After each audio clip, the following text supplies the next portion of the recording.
Hi, my name is Claire E. Scott, and today I'm going to read and talk about my poem, Adolescent Illustrations of Decay.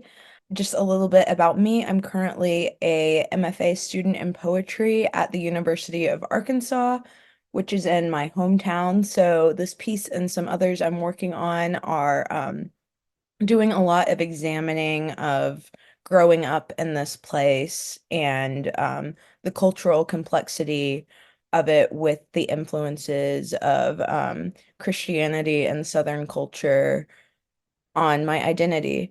And then some fun facts about me are that I have a cat named Garfield who looks just like Garfield, and I do stand-up comedy.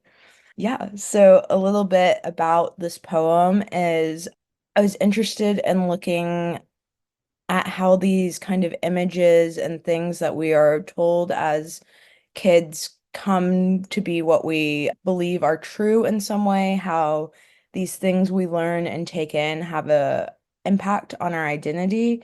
And then this kind of question, or I've been questioning, it's not as much in the poem, of how do we outgrow these things or like let them live in our bodies.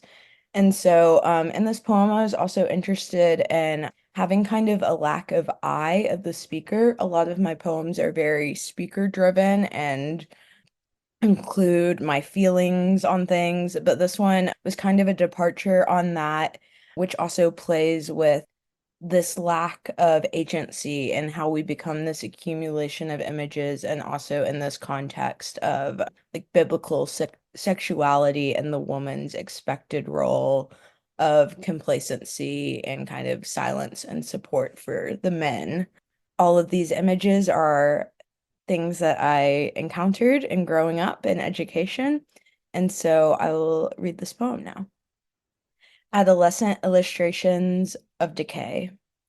A tooth in a glass of Dr. Pepper, shrunk down in the sugar, 5 days later, a caramel-colored crescent.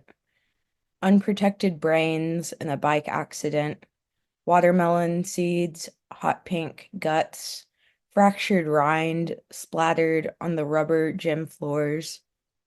Translucent printer paper, the youth pastor waved. He said, at first, it's just wrinkles. You think you love each other. You can iron it out. The dude gets handsy, he says. You get further up that ladder. You have sex. It's ripped straight down the middle. And you can even tape it back together. Try it again. But the decent guys will see the truth. See, you're still pretty much ruined.